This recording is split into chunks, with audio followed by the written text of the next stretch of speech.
दोस्तों, एक बार फिर आपका हमारे YouTube चैनल पर स्वागत है। आपेक्षिकता का ये हमारा अगला लेक्चर है, जिसमें आज हम द्रव्यमान की आपेक्षिकता के बारे में चर्चा करेंगे। तो द्रव्यमान की आपेक्षिकता या वेग के साथ द्रव्यमान में परिवर्तन। तो अभी तक जो हमने पढ़ा है उसमें हमारा द्रव्यमान स्थिर रहता है, चाहे वेग कुछ भी हो, पर वास्तव में वेग के साथ द्रव्यमान भी परिवर्तित होता है और यही हमको यहां पर पढ़ना है। तो यहां पर हमने दो निर्देश तंत्र दर्शाए हैं, एक निर्देश तंत्र एस और एक एस डैश है। एस डैश निर्देश तंत्र एस के सापेक्ष धनात्मक एक्स दिशा में v वेग से गतिशील है और यहां पर एक कण a है, जबकि यहां पर एक कण b है। कण a निर्देश तंत्र s में स्थित है, जबकि कण b निर्देश तंत्र s डैश में स्थित है। दोनों कण u y वेग से गतिशील हैं। कण a धनात्मक y दिशा में u y वेग से गतिशील है, जबकि कण b निर्देश तंत्र s डैश में ऋणात्मक y दिशा में गतिशील है। तो कण A ऊपर की ओर जाता है, जबकि कण B नीचे की ओर आता है, तथा दोनों कण का वेग समान है, जो uy है। अतः कण B के गमन की वास्तविक दिशा ये होगी, क्योंकि निर्देश तंत्र S' इस दिशा में आगे बढ़ता है, जबकि कण B नीचे की ओर आगे बढ़ रहा है। अतः कण B इस दिशा में आगे बढ़ेगा, जबकि कण A ऊपर की ओर आगे बढ़ता है। अतः कुछ समय पश्चात दोनों कण आपस में जाकर टकराएंगे। माना S तथा S डैश दो जड़त्वीय निर्देश तंत्र हैं तथा S डैश S के सापेक्ष धनात्मक x दिशा में v वेग से गतिशील है, जबकि निर्देश तंत्र S विरामावस्था में है। माना A तथा B दो कण हैं। कण A निर्देश तंत्र S में स्थित है तथा कण B निर्देश तंत्र S डैश में स्थित है। दोनों कण समान वेग uy से गतिशील हैं। कण A धनात्मक y दिशा में तथा कण B ऋणात्मक y दिशा में गति करता है। चूंकि निर्देश तंत्र S डैश v वेग से गति करता है, इसलिए कुछ समय पश्चात कण A तथा B दोनों एक दूसरे से टकराएंगे, क्योंकि निर्देश तंत्र S डैश इस दिशा में गति करता है, जबकि कण B इस दिशा में गति कर रहा है। अतः वास्तव में कण B की गति की दिशा ये होगी। तो कण B इस दिशा में आगे बढ़ता है, जबकि कण A ऊपर की ओर आगे बढ़ता है। अतः कुछ समय पश्चात कण A तथा B दोनों आपस में टकराएंगे। माना प्रत्येक कण का विराम द्रव्यमान m0 है। चूंकि कण केवल y दिशा में गतिशील है, इसलिए इस टक्कर का कण के x तथा z दिशा में स्थित वेग के घटकों पर कोई प्रभाव नहीं पड़ेगा। चूंकि दो समान द्रव्यमान के कणों की प्रत्यास्थ टक्कर में टक्कर के पश्चात कणों के वेग आपस में बदल जाते हैं, इसलिए टक्कर के पश्चात कण A ऋणात्मक y दिशा में uy वेग से गति करेगा, जबकि कण B धनात्मक y दिशा में uy वेग से गति करेगा। तो हमारा डायग्राम, तो कण B का वेग इस दिशा में है, जबकि कण A का वेग इस दिशा में है। चूंकि कुछ समय पश्चात दोनों कण आपस में टकराएंगे तथा दोनों कणों के द्रव्यमान समान हैं, इसलिए समान द्रव्यमान के कणों की प्रत्यास्थ टक्कर में टक्कर के पश्चात कणों के वेग आपस में बदल जाते हैं। अतः टक्कर के पश्चात कण A ऋणात्मक y दिशा में अर्थात इस दिशा में uy वेग से गति करेगा, जबकि कण B धनात्मक y दिशा में अर्थात इस दिशा में uy वेग से गति करेगा। अतः टक्कर से पूर्व कण ए के लिए ux dash equal to 0, uy dash equal to uy तथा uz डैश इक्वल टू 0 है। चूंकि कण ए केवल धनात्मक y दिशा में गतिशील है, इसलिए इसके x तथा z दिशा में कोई वेग के घटक नहीं होंगे, इसलिए ux dash equal to uz dash equal to 0, जबकि uy डैश का मान uy है। अब फॉर्मूला हमारे पास में ux equal to ux dash plus v divided by 1 plus v by c square ux dash है। यह आइंस्टीन के वेग योग के नियम से प्राप्त होता है, जो हमने पहले पढ़ रखा है। एवं uy equal to uy dash root of 1 minus beta square upon 1 plus v by c square ux dash, यहाँ beta equal to we by c. अब यदि हम इसमें ux डैश की जगह 0 तथा v की जगह 0 रखें तो ux क्या हो जाएगा 0, so ux a equal to 0। अतः कण a का x दिशा में वेग 0 है। इसी प्रकार यदि हम यहाँ पर uy डैश की जगह uy तथा v की जगह 0 रखें तो v की जगह 0 रखोगे तो बीटा हमारा 0 होगा तथा नीचे भी ये 0 हो जाएगा, क्योंकि ux डैश का मान 0 है। तो uy a equal to uy, क्योंकि uy डैश हमारा uy है, so uy a is equal to uy।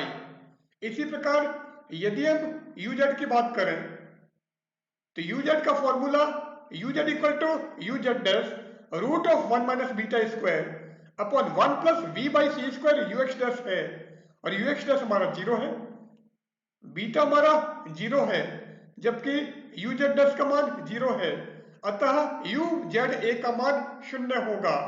तो ux a equal to 0, uy equal to uy तथा uz a इक्वल टू 0।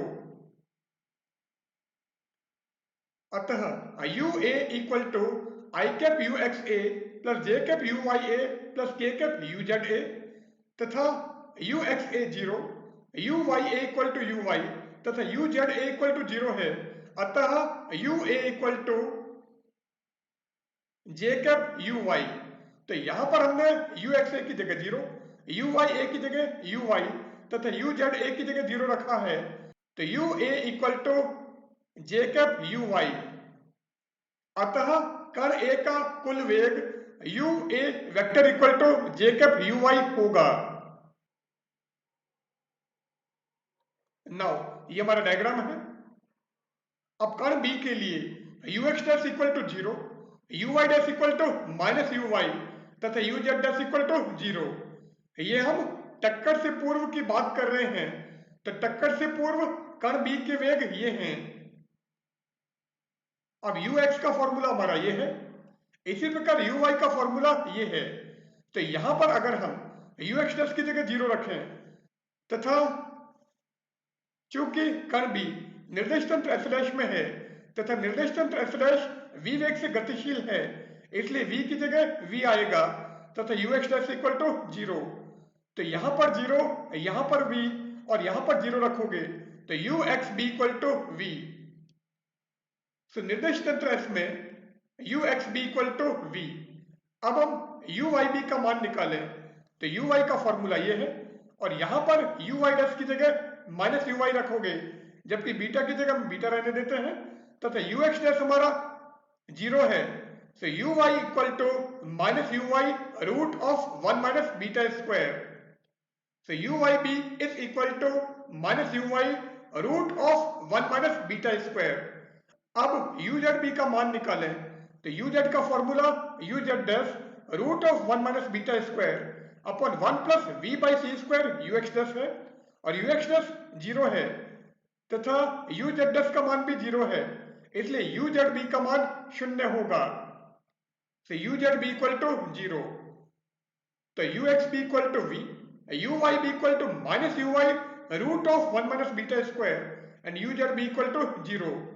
तो टक्कर से पूर्व कण B का कुल वेग निर्देश तंत्र S में vector u b equal to i cap ux b plus j cap uy b plus k cap uz b, और u x b equal to v, you Y b equal to minus you Y root of 1 minus beta square and you Z B equal to 0। So अगर ये सारी values हम यहां पर रखें तो you B क्या हो जाएगा, you B equal to I cap v minus J cap you Y root of 1 minus beta square. टक्कर से पूर्व निर्देश तंत्र में देखने पर निकाय का कुल रेखीय संवेग, तो रेखीय संवेग बराबर द्रव्यमान इंटू वेग, और u a का मान हमें पता है, u b का मान हमें पता है। तो टक्कर से पूर्व निर्देश तंत्र S में देखने पर निकाय का कुल रेखीय संवेग p I equal to am not U A plus M you b.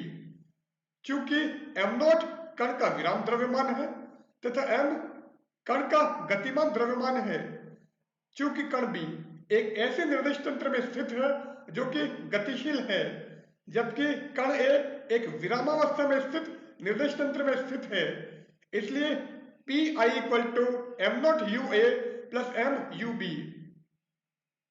Now u a equal to J cap you y था, जबकि यू बी का मान i cap v minus J cap you Y root of 1 minus beta square है। तो u a and u b का मान यदि हम यहां पर रखें तो वेक्टर पी आई क्या हो जाएगा, vector P I equal to J cap am not you Y plus M into I cap v minus J cap you Y root of 1 minus beta square.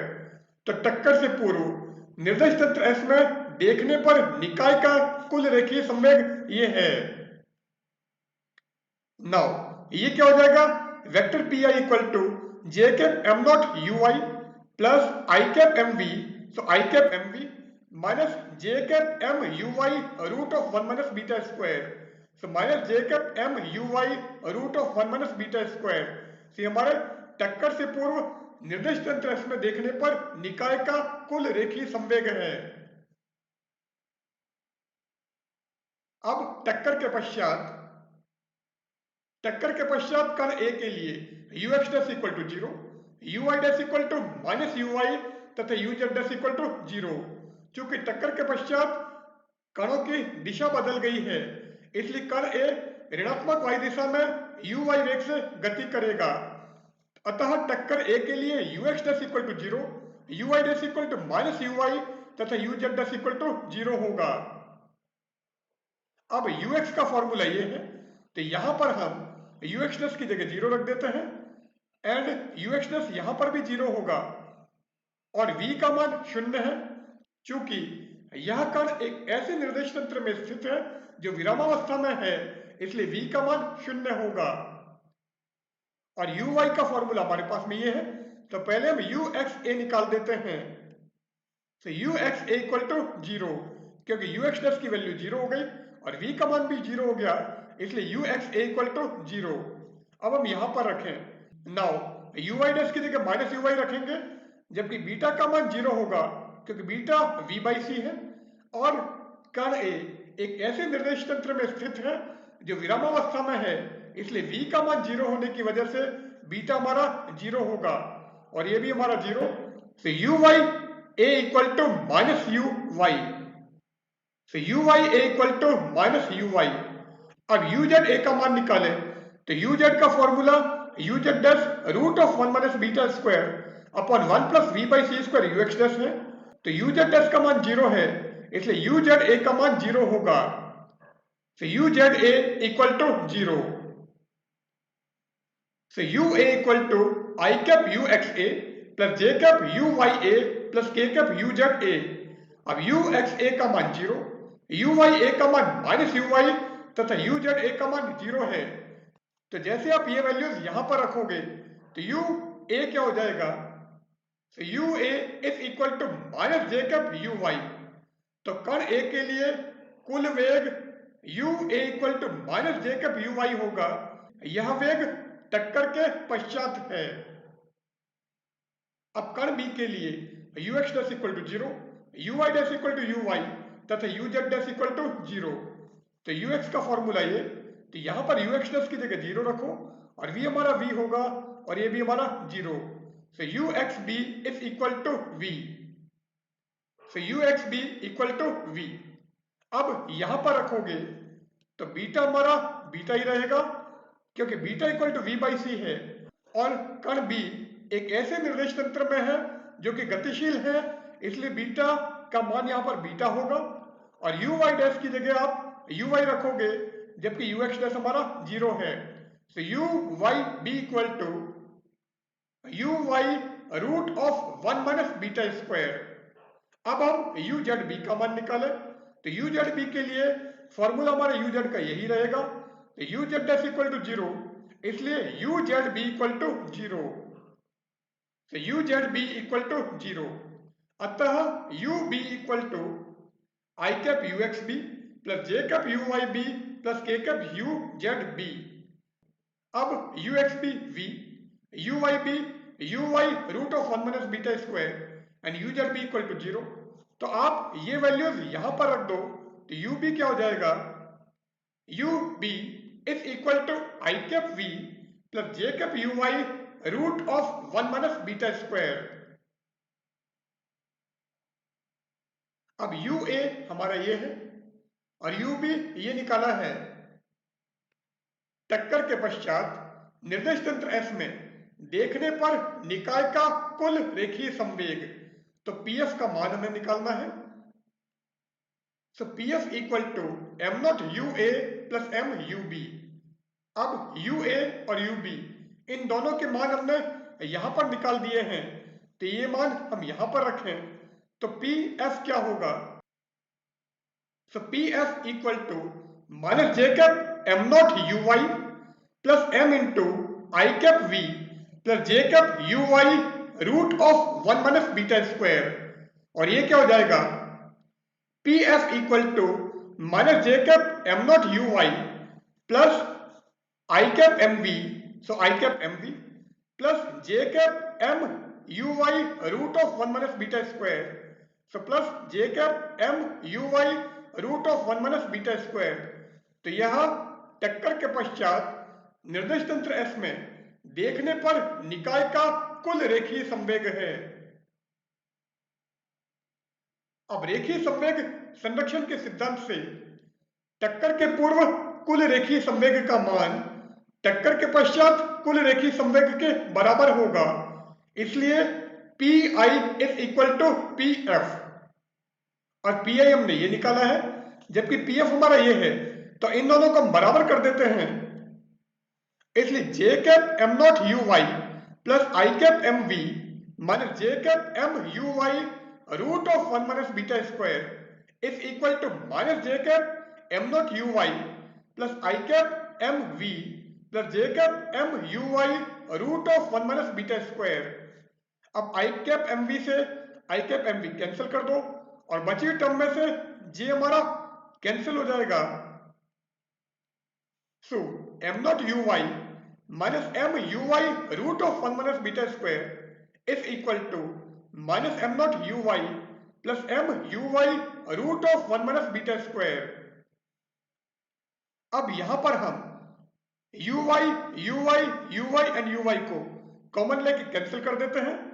सो अब हम माइनस एम नॉट को left में and minus M root of 1 minus beta square को right में लेकर आते हैं, तो ये क्या हो जाएगा, twice M naught is equal to 2m root of 1 minus beta square. अब 2 से 2 कैंसिल कर दो, so M naught equal to m root of 1 minus beta square, so M naught equal to m root of 1 minus beta square. So M naught की value ये आ गई। अब यहां से अगर आप m की वैल्यू निकालोगे, so m equal to M naught upon root of 1 minus beta square and beta equal to v by c. So m equal to m naught upon root of 1 minus v square by c square, और इसे हम द्रव्यमान की आपेक्षिकता कहते हैं। अतः सभी समय वस्तु का द्रव्यमान नियत नहीं रहता है, इसका मान वेग के साथ बढ़ता है। तो अगर आप v की वैल्यू बढ़ाओगे तो ये वैल्यू हमारी बढ़ेगी, तो 1 माइनस वैल्यू बढ़ेगी, इसका मतलब ये टोटल वैल्यू हमारी कम होगी। और हर में यदि मान कम होता है तो वास्तव में मान बढ़ता है। अतः द्रव्यमान m का मान वेग के साथ बढ़ता है।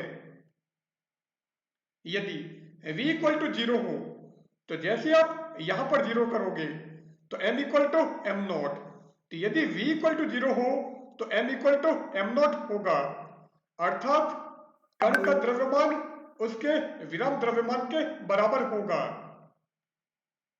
अब यदि हम v अपॉन c और m के मध्य ग्राफ खींचें तो हमको इस प्रकार का वक्र मिलता है।